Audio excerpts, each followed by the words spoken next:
Hello everyone. Now this is the third lecture of income from house property. Actually last lecture में camera problem हो गया था, तो बार बार camera के recording बंद हो रही थी, इसलिए दो लेक्चर बन गए छोटे छोटे. सो लास्ट लेक्चर में हम लोग ने कहाँ तक कंप्लीट किया था? Reduction for interest on loan. If the property is LOP, let out property, then full deduction is allowed. Full deduction means whatever interest we pay, it is fully allowed without any limit.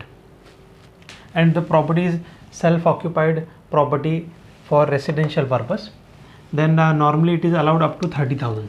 See, normally means for repairs, renovation or repayment of earlier loan. जो हम लोग ने पहले ही conditions में किया हुआ है.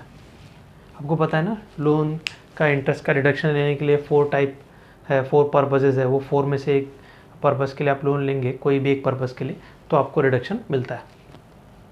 सो जो लास्ट के 2 पर्पस थे, repairs, renovation and repayment of earlier loan, तो ये 2 पर्पस के लिए अगर आप लोन लेते हो तो आपको 30,000 तक डिडक्शन मिलेगा, उससे ज़्यादा नहीं मिलेगा. ठीक है. सो क्वेश्चन में अगर इंटरेस्ट ऑन लोन पेमेंट दिया है 50,000, 60,000, whatever amount, so be careful and first find out whether the loan was taken for repair, renovation और for repayment of earlier loan और फॉर परचेज और for construction. So if it is for repairs and renovation, repayment of earlier loan से immediately click होना चाहिए, दिमाग की बत्ती जलनी चाहिए कि सिर्फ 30,000 ही लिमिट है. ठीक है. और उसके पहले भी देख लेना प्रॉपर्टी LOP है कि SOP है. खैर ये सब चीज़ें तो प्रैक्टिस से ही इम्प्रूव होंगी. इसके बाद मैं एक क्वेश्चन भी कराने वाला हूँ, तो आपको उसमें समझ में आ जाएगा कि step by step question solve कैसे करना है. ठीक है. सो 30,000 तक डिडक्शन मिलेगा अगर रिपेयर रिनोवेशन के लिए प्रॉपर्टी है या रीपेमेंट ऑफ अर्लियर लोन के लिए प्रॉपर्टी है. You can get the reduction up to 2 lakh rupees, but you have to satisfy certain conditions. पहला कंडीशन तो आप खुद ही समझ गए होंगे कि 2 पर्पस यहाँ पे दिया है, repairs, renovation, repayment of earlier loan. तो बाकी 2 कौन से पर्पस बचे? Loan should be for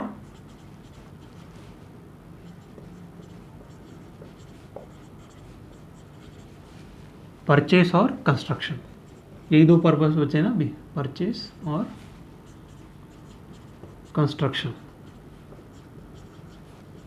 of house property. तो 2 लाख तक का आपको रिडक्शन मिल सकता है अगर आपने हाउसिंग लोन लिया है फॉर परचेस और construction of the house. Second condition is this loan must be taken on और आफ्टर 1 अप्रैल 1999, क्योंकि उसके बाद ही ये प्रोविज़न आया था. Loan must be taken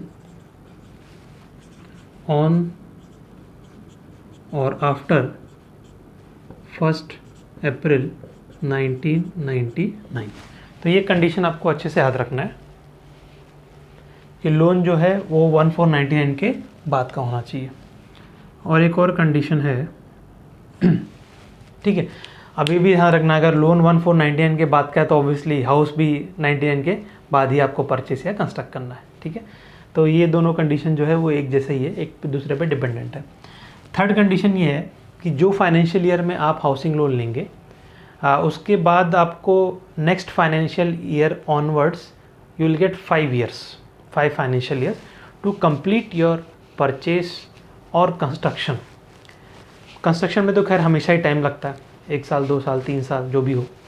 purchase में आप बोलोगे सर कैसे टाइम लगता है, परचेस तो इमीडिएटली हो जाता है. नहीं, अगर आप अंडर कंस्ट्रक्शन प्रॉपर्टी परचेस करते हैं तो उसमें भी टाइम लगता है कि नहीं. ठीक है. आपने आज पेमेंट करना स्टार्ट किया अंडर कंस्ट्रक्शन फ्लैट के लिए, तो उसमें भी 2 साल, 3 साल लग जाता है. तो इसलिए परचेस और कंस्ट्रक्शन दोनों के लिए टाइम लग सकता है आफ्टर टेकिंग द लोन, क्योंकि लोन तो हमको इमीडिएटली लेना पड़ेगा, पेमेंट स्टार्ट हो जाती है ना. अगर आप कंस्ट्रक्शन भी कर रहे हैं तो आज से ही थोड़ा थोड़ा पेमेंट कॉन्ट्रैक्टर को देना पड़ेगा, भले ही प्रॉपर्टी 3 साल के बाद बन के रेडी हो. और अगर आपने लोन लिया है for purchase of any flat और प्रॉपर्टी जो ऑलरेडी अंडर कंस्ट्रक्शन है, तो वहाँ पे भी आपको पता है कि थोड़ा थोड़ा करके पेमेंट देना पड़ता है. सो इसलिए लोन तो आपको आज ही लेना पड़ेगा. प्रॉपर्टी हो सकता है अगर रेडीमेड फ्लैट ले रहे हैं या कोई प्रॉपर्टी ले रहे हो बंगलो वगैरह, तो हो सकता है प्रॉपर्टी आपको इमीडिएटली मिल जाए, और यह भी हो सकता है कंस्ट्रक्शन के केस में या प्री कंस्ट्रक्शन के केस में प्रॉपर्टी आपको बाद में मिलेगा पोजीशन, बट लोन तो आज ही हो जाता है स्टार्ट। सो ये थर्ड कंडीशन जो है ये एक थोड़ा अमेंडमेंट था, लास्ट ईयर आया था कि जो लोन है, सॉरी जो हाउस प्रॉपर्टी है उसका कंस्ट्रक्शन और purchase with in 5 years complete हो जाना चाहिए। 5 ईयर्स कब से स्टार्ट होगा? जो ईयर में आप लोन लेंगे उसके बाद से। मतलब अगर फाइनेंशियल ईयर 1920 में मैंने लोन लिया तो मेरा 5 ईयर स्टार्ट होगा 2020-21 ऑनवर्ड्स। ठीक, अगर मैं 2020-21 में लोन लेता हूँ हाउसिंग लोन, तो मेरा 5 ईयर्स का काउंट डाउन स्टार्ट हो जाएगा 21-22 से। ठीक है, सो ये कंडीशन बहुत इंपॉर्टेंट है। परचेस और construction of house property must be completed within 5 years। कब से 5 year? From the end of financial year in which loan was taken।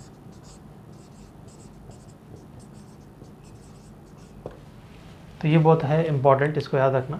सो 2 लाख तक का अगर आपको डिडक्शन चाहिए इंटरेस्ट के लिए, तो पहला तो कंडीशन क्या है, प्रॉपर्टी कौन से पर्पस के लिए, लोन कौन से पर्पस के लिए होना चाहिए, परचेज के लिए या कंस्ट्रक्शन के लिए। फिर दूसरा आप ये डेट याद रखना, 1499 के बाद का लोन होना चाहिए और प्रॉपर्टी भी इसके बाद की होनी चाहिए।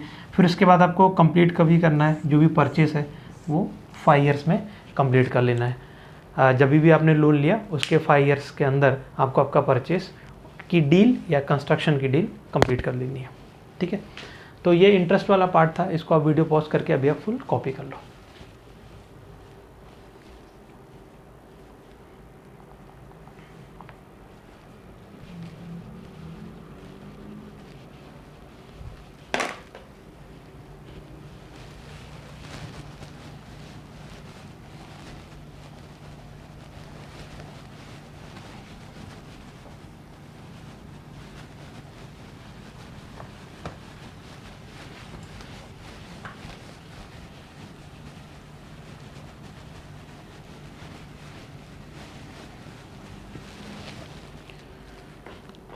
Now the next part is pre-construction interest on loan।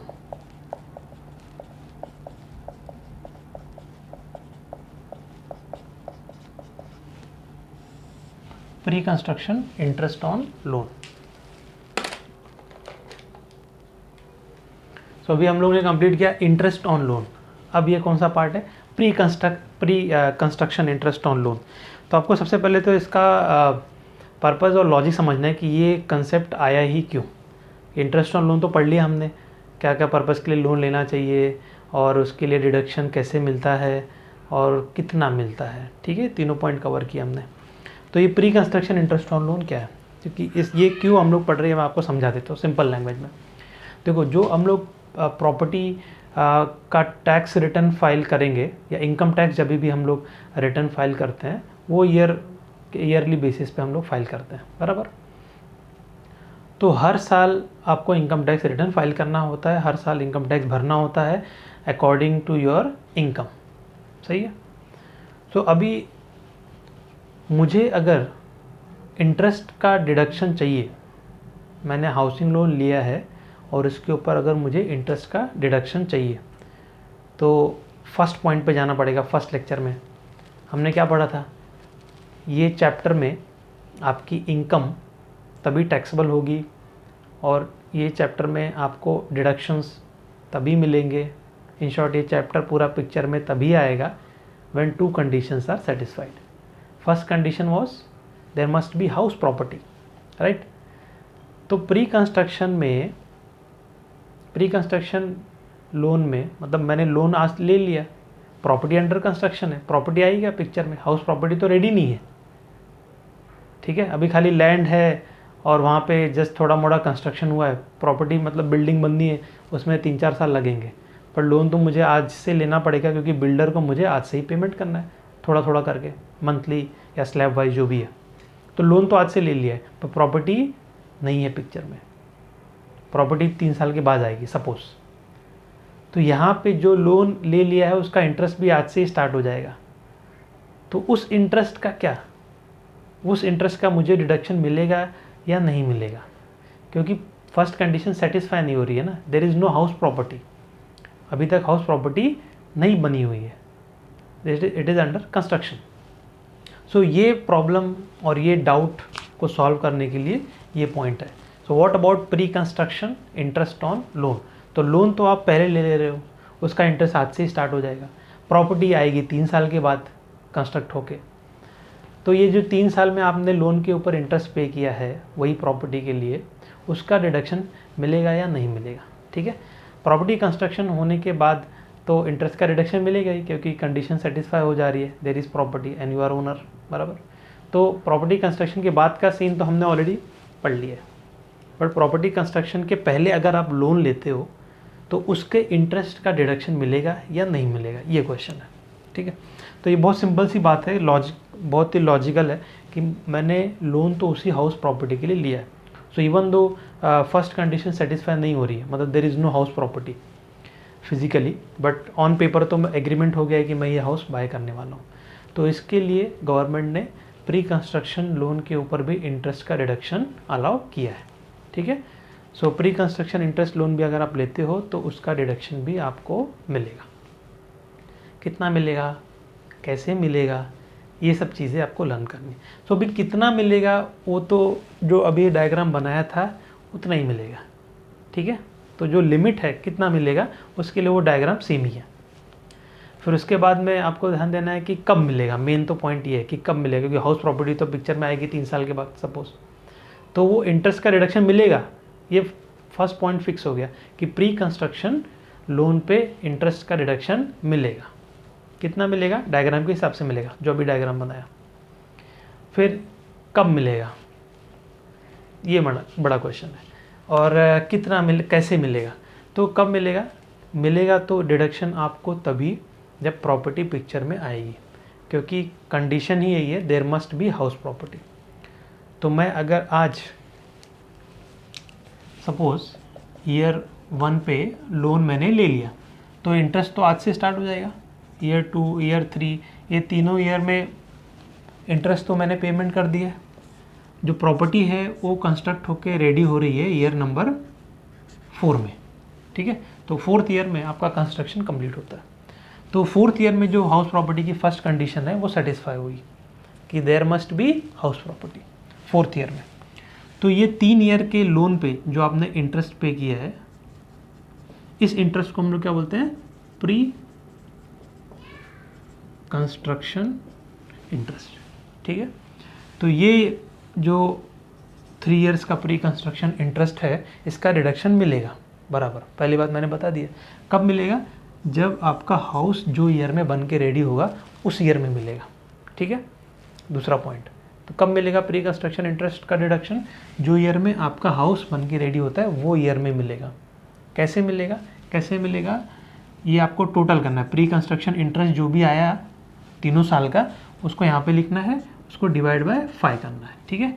फिर जो भी आंसर आएगा इतना डिडक्शन आपको इस ईयर से मिलना स्टार्ट होगा जो ईयर में आपकी प्रॉपर्टी बन के रेडी हुई है।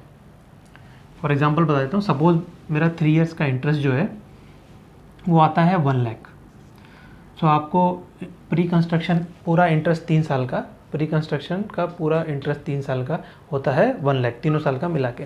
तो आपको रिडक्शन कैसे मिलेगा, 5 इक्वल इंस्टॉलमेंट्स में। तो उसको डिवाइड बाय 5 करोगे तो आपको आंसर कितना आएगा, 20,000, ठीक है। तो ये 20,000 का रिडक्शन कब से मिलना स्टार्ट होगा, जो ईयर में आपकी प्रॉपर्टी का कंस्ट्रक्शन रेडी हुआ है। तो आपको 4th ईयर में, जो 4th ईयर में इंटरेस्ट भरोगे उसका रिडक्शन तो मिलेगा ही मिलेगा, प्लस साथ में ये भी 20,000 आ जाएगा, ठीक है। तो ऐसे ही 5 इयर्स, 5 इंस्टॉलमेंट मतलब क्या है, 5 इयर्स में। तो 4th ईयर में, 5th year, 6th year, 7th year, 8th year, तो ऐसे 4, 5, 6, 7, 8 यहाँ तक करंट ईयर का इंटरेस्ट का रिडक्शन तो मिलेगा ही मिलेगा, प्लस 20,000 20,000 20,000 इसका भी रिडक्शन आपको मिलेगा। 9th ईयर ऑनवर्ड्स आपको सिर्फ करंट ईयर का डिडक्शन मिलेगा। करंट ईयर में आप जो भी इंटरेस्ट भरेंगे सिर्फ उसी का डिडक्शन मिलेगा। यहाँ पे फिर वो प्री कंस्ट्रक्शन इंटरेस्ट नहीं आएगा, ठीक है। सो प्री कंस्ट्रक्शन इंटरेस्ट में 3 पॉइंट याद रखना। पहला पॉइंट ये है कि प्री कंस्ट्रक्शन इंटरेस्ट का रिडक्शन मिलेगा। दूसरा पॉइंट ये है कब से मिलना स्टार्ट होगा। कब से मिलना स्टार्ट होता है, जब आपका प्रॉपर्टी का कंस्ट्रक्शन कंप्लीट होता है वो ईयर से मिलना स्टार्ट होगा। और कैसे मिलेगा, 5 इक्वल इंस्टॉलमेंट में मिलेगा। तो करना क्या है, पहले total pre construction interest find करो, डिवाइड बाय 5 कर दो, और उसका डिडक्शन नेक्स्ट जो भी ईयर्स आएंगे 5 ईयर्स कब से काउंट करना है, जब प्रॉपर्टी का कंस्ट्रक्शन कंप्लीट हुआ तब से 1 2 3 4 5 ये 5 ईयर्स में ये pre construction interest equally add होता रहेगा। एंड साथ में ये 5 ईयर्स में ये ईयर्स में भी तो आप इंटरेस्ट भरेंगे ना, तो ये करंट ईयर के इंटरेस्ट भी ऐड होंगे और दोनों मिला के आपको रिडक्शन मिल सकता है, ठीक है। तो ये मैंने समझाने के लिए बनाया था, आगे क्वेश्चन में भी आएगा, पर आपको चाहिए तो आप ड्रॉ कर सकते हैं वीडियो पॉज करके। सो pre construction interest on loan आपका नोट्स मैंने बोला था सामने रेडी रखना। अब उसमें क्या लिखा हुआ है नोट्स मैं बता देता हूँ, और नोट्स में एक्चुअली ये डायग्राम बनाया हुआ भी है, तो वहाँ पे से भी आप देख सकते हैं। So pre construction interest on loan in relation to construction period is allowed as deduction in 5 equal instalment from the year in which property construction is completed. और बाद में नीचे यही वाला डायग्राम बनाया हुआ है। अब ये एक्सप्लेन करने के लिए एक क्वेश्चन भी है। Question number 1, Mr. X has started the construction of house property on 1st Jan 2013 by taking a loan of rupees 12 lakhs at the rate 10% per annum interest. Construction of house property is completed on 1st October 2015. During the year 1920, he has let out the property at rupees 25,000 per month. Property remained vacant for 3 months. Municipal value is rupees 3 lakhs. Fair rent is rupees 2,40,000. Municipal taxes paid for the year 1819 rupees 10,000 and for 1920 rupees 5,000. On 1st October 2017, he repaid rupees 5 lakhs from the principal amount of loan. Calculate the taxable income from house property. So to calculate the taxable income from house property, we need to prepare the statement of income from house property. तो statement of income from house property तो आपको अच्छे से याद होना चाहिए। तो आप भी मेरे साथ साथ क्वेश्चन नंबर 1 लिखो, स्टेटमेंट फटाफट बना लो।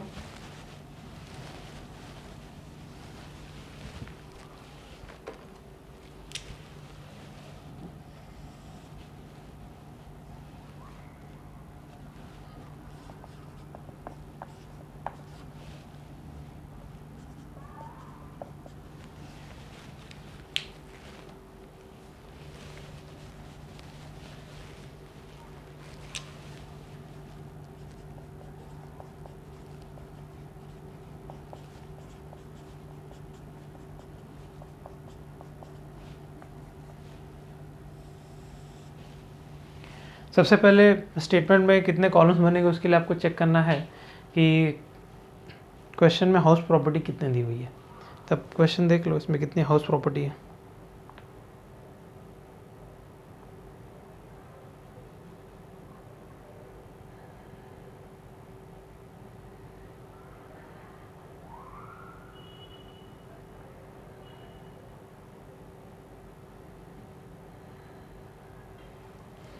मिस्टर एक्स ने कंस्ट्रक्शन स्टार्ट किया, एक हाउस प्रॉपर्टी का उसी के लिए लोन लिया, तो सब कुछ एक ही हाउस के लिए दिया हुआ है।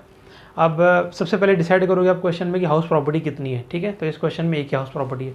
फिर सेकंड आपको डिसाइड करना है कि वो हाउस प्रॉपर्टी आपके प्रीवियस ईयर के लिए LOP है कि SOP R है या SOP B है, बिजनेस, ठीक। 3 टाइप के हाउस प्रॉपर्टी हमने पढ़ा हुआ है। तो इस क्वेश्चन में आप देखोगे तो आपका प्रीवियस ईयर अभी 1920 है, तो 1920 में उसने प्रॉपर्टी लेट आउट किया हुआ है। तो आपके प्रीवियस ईयर के लिए ये प्रॉपर्टी कैसी होगी, लेट आउट प्रॉपर्टी होगी। तो एक कॉलम बनाना है क्योंकि एक ही हाउस प्रॉपर्टी है।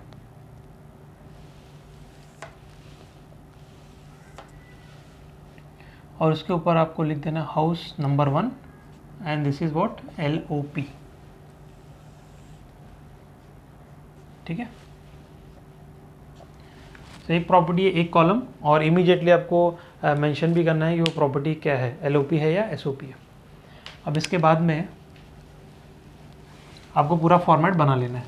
पूरा फॉर्मेट में सबसे पहले क्या आता है, municipal value, then fair rent whichever is higher, ठीक है, तो यहाँ पे लिखना है higher, compare with the standard rent whichever is lower, lower को हम लोग बोलते हैं expected rent, then compare with actual rent whichever is higher, then we get gross annual value, then minus municipal taxes paid, then we get net annual value, then minus deduction under section 24. First deduction is interest on, sorry, first deduction is standard deduction,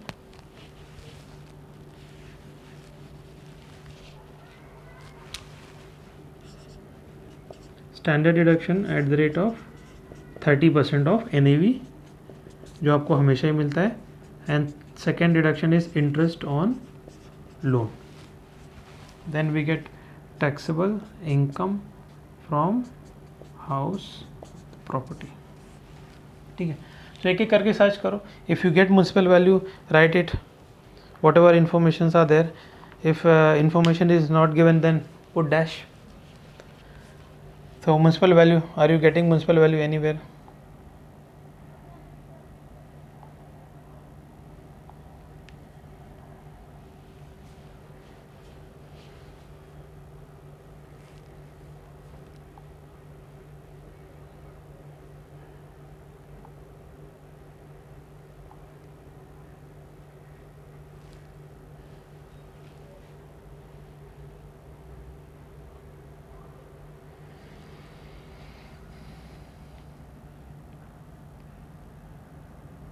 Municipal value is rupees 3 lakhs.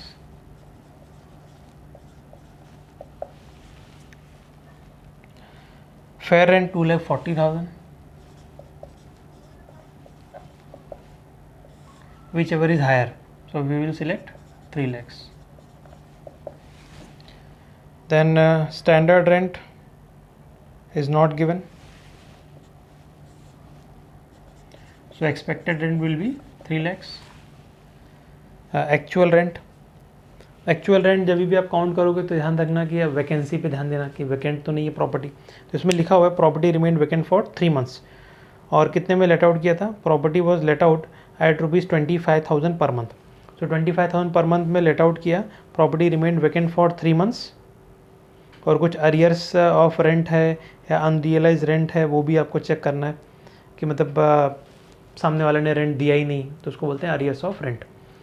So 25,000 per month है और 3 months vacant थी, तो in short पूरे year में कितने months का rent receive हुआ रहेगा, 9 मंथ्स का, ठीक है। अब 9 मंथ में से भी आपको देखना है कि अरियर्स तो नहीं है, तो इस क्वेश्चन में ऐसा कोई अरियर्स ऑफ रेंट वगैरह तो मेंशन नहीं किया हुआ है, तो सीधा सीधा हम लोग यहाँ पे लिख देंगे एक्चुअल रेंट क्या हो जाएगा 25,000 per month into 9 months, because 3 months vacancy है।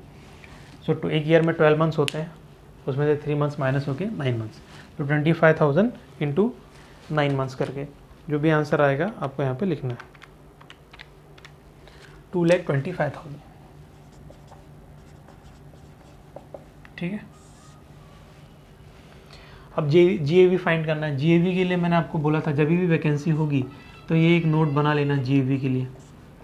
सो GAV के लिए क्या करना है, actual rent plus vacancy rent compare with the expected rent. So actual rent is 2,25,000, expected rent is 3 lakhs, vacancy rent add करेंगे, वैकेंसी जो है वो 3 मंथ्स की है, सो 25,000 into 3, so you will gate 75,000, ठीक है।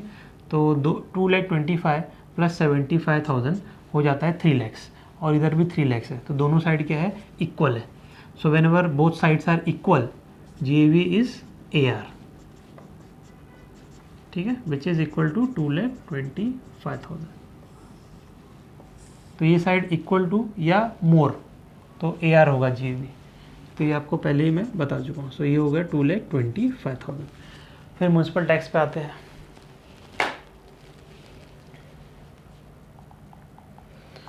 ना म्युनिसिपल टैक्स में दिया है 18-19 के लिए, मतलब लास्ट ईयर के लिए 10,000 पे किया है और करंट ईयर 19-20 के लिए 5,000 पे किया है।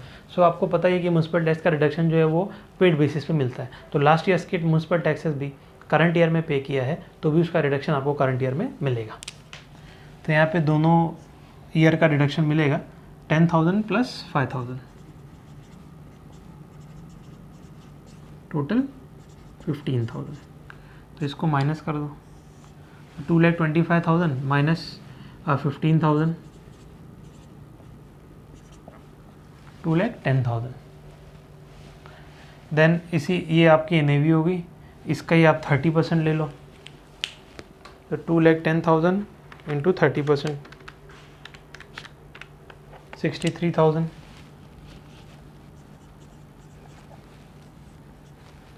इतना रिडक्शन आपको फ्लैट मिलेगा ही मिलेगा। देन इंटरेस्ट ऑन लोन, तो इंटरेस्ट ऑन लोन पे आपको देखना है कि इस क्वेश्चन में इंटरेस्ट ऑन लोन जो है वो नॉर्मल इंटरेस्ट ऑन लोन है या pre construction interest on loan है। तो इस क्वेश्चन में कंस्ट्रक्शन वर्ड देखते आपको समझ में आ जाएगा कि ये pre construction interest on loan है। सो इसके लिए एक वर्किंग बनानी पड़ेगी और इस क्वेश्चन का मेन पार्ट वही है, ठीक है, थोड़ा बड़ा है। तो आप पहले यहाँ तक वीडियो पॉज करके अच्छे से कॉपी कर लो, फिर pre construction interest on loan का डिडक्शन पे हम लोग बात करते हैं। तो वीडियो पॉज करके पहले आप यहाँ तक कॉपी कर लो।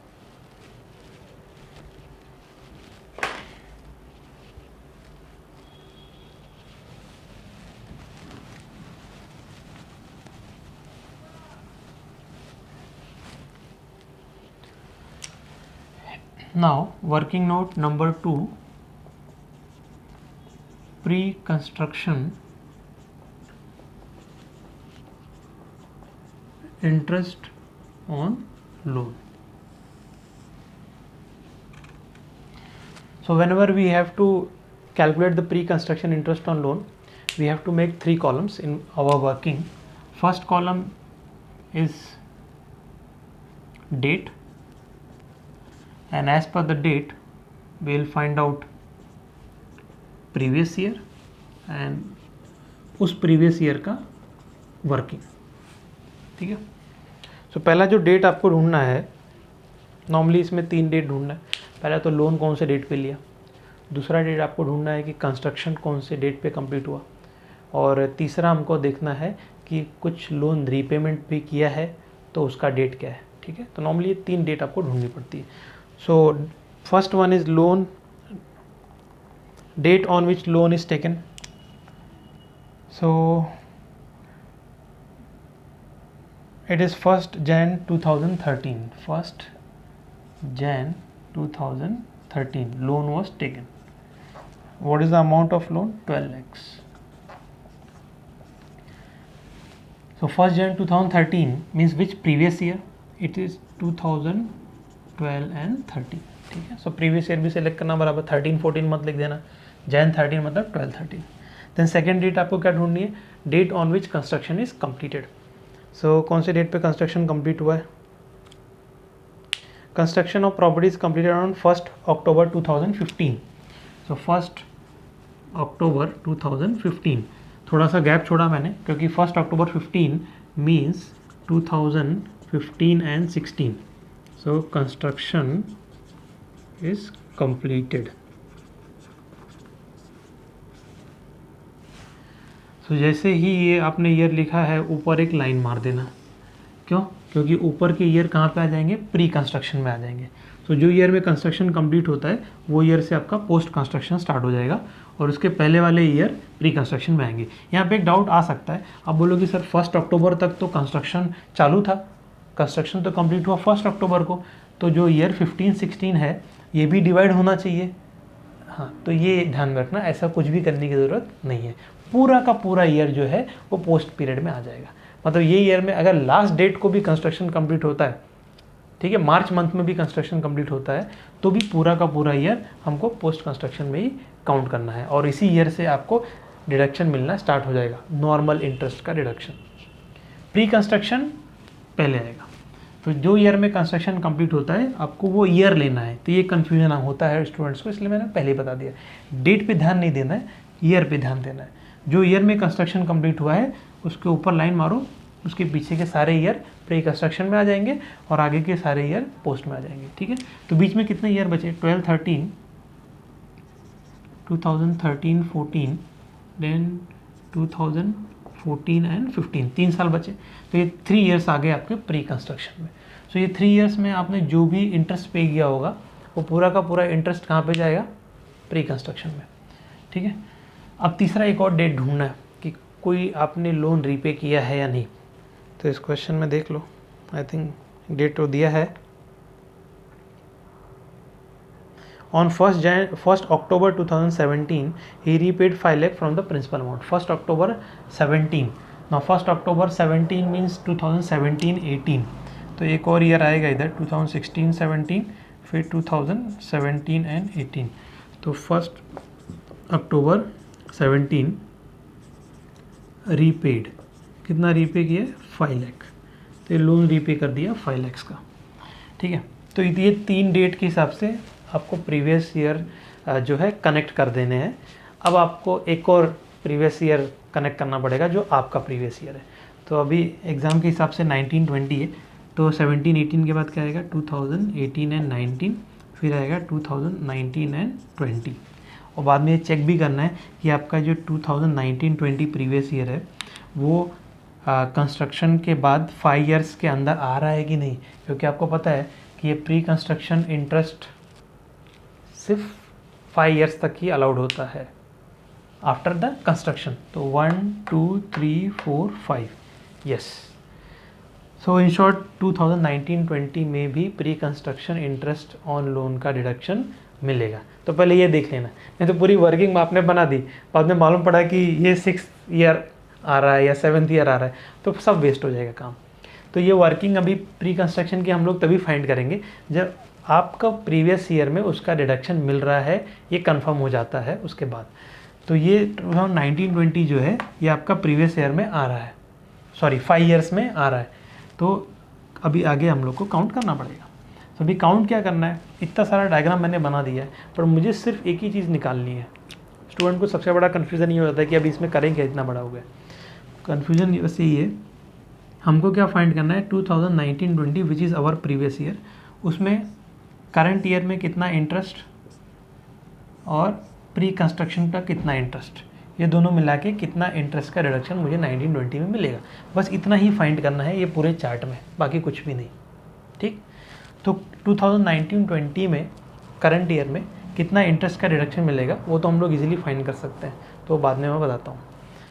ये प्री कंस्ट्रक्शन इंटरेस्ट जो है, प्री कंस्ट्रक्शन, और ये है आपका करंट। तो प्री कंस्ट्रक्शन इंटरेस्ट जो है वो कैलकुलेट करना पड़ेगा। तो प्री कंस्ट्रक्शन के लिए मैंने पहले ही बोला था कि जो जितने भी प्री कंस्ट्रक्शन ईयर्स आते हैं सबका इंटरेस्ट आप कैलकुलेट करके टोटल करना पड़ेगा, सबसे पहले तो वही निकालना है। So loan was taken for 12 lakhs on 1st Jan 13। So in the year 2012-13 interest was payable और paid for how many months, because 2012-13 ends on 31st March 2013. Loan was taken on 1st Jan 2013. So from 1st Jan 2013 to 31st March 2013 कितने months हो गए, sorry 3 months हो गए। तो यहाँ पे आपने कितने मंथ्स का इंटरेस्ट पे किया होगा 12 lakhs पे, इस ईयर में आप सिर्फ 3 मंथ्स का इंटरेस्ट पे किया है।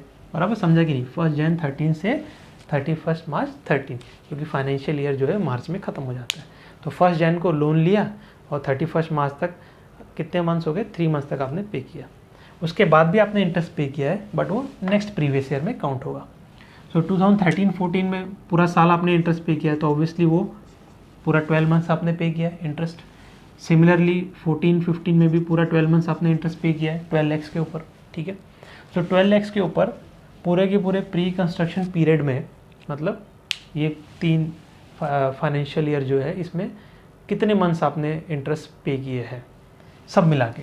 तो 3 मंथ्स यहाँ पे, 12 यहाँ पे, 12 यहाँ पे, तो 27 मंथ्स हो गए। लोन कितने का लिया था, 12 lakhs। इंटरेस्ट का रेट कितना है, 10%। और टोटल पूरे प्री कंस्ट्रक्शन पीरियड में कितने मंथ्स आपने इंटरेस्ट पे किए, 27 months. 3 + 12 + 12, so simple 27 divide by 12। तो ये करने से आपको सारे के सारे प्री कंस्ट्रक्शन पीरियड का इंटरेस्ट एक साथ मिल जाएगा total. So 12 lakhs into 10% into 27 divided by 12, you will get 2,70,000. So this is 2,70,000 is total pre-construction interest. But we know that pre-construction interest deduction is allowed in 5 equal installments. So we have to divide by 5. So now how much you are getting? 2,70,000 divided by 5, 54,000. So every year we will get deduction of 54,000 per annum starting from the year in which construction is completed till 5 years. तो ये सारे year से तो मुझे कोई मतलब है ही नहीं। मेरा स्टेटमेंट जो है इनकम फ्रॉम हाउस प्रॉपर्टी वो सिर्फ 1920 के लिए, तो मैं यही 54,000 यहाँ पे लिख दूंगा बस। ये सारे ईयर्स में लिख के कैलकुलेट करके क्या मिलने वाला है, मुझे तो खाली स्टेटमेंट ये ईयर का बनाना है। तो बस ये निकालने के लिए इतना सब मुझे करना पड़ेगा, ठीक है। तो ये था आपका प्री कंस्ट्रक्शन इंटरेस्ट टोटल, और उसको पर ईयर कितना रिडक्शन मिलेगा वो, ठीक है। तो 1920 में प्री कंस्ट्रक्शन इंटरेस्ट का रिडक्शन मिलेगा 54,000। अब करंट ईयर का कितना मिलेगा, बहुत सिंपल है, जो इंटरेस्ट जो है वो हमेशा आउटस्टैंडिंग लोन पे कैलकुलेट होता है। तो इसने लोन लिया था 12 lakhs का, और बाद में देखो यहाँ पे 5 लाख रीपे कर दिया, तो अब कितना आउटस्टैंडिंग बचा, 12 लाख माइनस 5 लाख, 7 lakhs बराबर। और इंटरेस्ट का रेट कितना है, 10%, सिंपल। सो जितना आउटस्टैंडिंग इंटरेस्ट बचा है 5 लाख तो उसने पहले ही भर दिया, तो आउटस्टैंडिंग बचा 7 lakhs, और इंटरेस्ट का रेट तो वही है 10%। सो 7 लाख इंटू 10% आपको कितना मिलेगा, 70,000। तो 70,000 प्लस 54,000 दोनों मिला के इस ईयर में कितना रिडक्शन हो जाएगा, 1,24,000। इसको मैं यहाँ पे लिख दे रहा हूँ 1,24,000, ठीक है, 70 प्लस 54। तो अब आपको ये देखना है कि ये पूरा 1,24,000 का रिडक्शन मिलेगा कि कोई लिमिट है। 30,000 पढ़ा था हमने एक बार कि 2 लाख पढ़ा है, दोनों ही रॉन्ग है, दोनों एसओपी के लिए। प्रॉपर्टी क्या लिख दिया हमने, एलओपी, एलओपी के लिए नो लिमिट। तो ये 124 हो, 224 हो, 444 हो, कुछ भी हो, फ़र्क नहीं पड़ता, ठीक है। तो यहाँ पे फुल 1,24,000 जितना भी दिया है पूरा का पूरा रिडक्शन आपको मिल जाएगा। तो 1,24,000 का रिडक्शन मिल जाएगा। अब इसको आप माइनस करके फाइनल आंसर निकाल सकते हैं। सो 2,10,000 माइनस 63,000 माइनस 1,24,000, 23,000 फाइनल आंसर आ रहा है। सो इतना रिडक्शन जो है, सॉरी, ये आपका इनकम फ्रॉम हाउस प्रॉपर्टी हो गया फॉर द ईयर 2019-20। जो भी एसएससी है यहाँ पे उसका नाम दिया है मिस्टर ए या मिस्टर एक्स, उसके लिए मिस्टर एक्स दिया है। तो मिस्टर एक्स के लिए income from house property in the year 2019-20 will be 23,000, ठीक है। सो ये एलओपी प्रॉपर्टी है, तो कोई कन्फ्यूज़न ही नहीं है। जितना भी आपका वर्किंग करने के बाद इंटरेस्ट का अमाउंट आता है सारा का सारा आँख बंद करके नहीं, आँख बंद करके नहीं, ध्यान से देख के लिखना, 1,24,000 फुल। तो ऐसे आपको क्वेश्चन सॉल्व करना है। अभी आप वीडियो पॉज करके इसको कॉपी कर सकते हैं। इसका थोड़ी कुछ नई वैरायटी भी बची हुई है, तो उसको नेक्स्ट लेक्चर में मैं कंप्लीट करता हूँ। अभी थोड़ा मैं कैमरे का भी थोड़ा इशू हो रहा है, इसको मैं चेक करके बराबर से एक और लेक्चर लगेगा और ये चैप्टर कंप्लीट हो जाएगा, ठीक है। Till then goodbye and take care.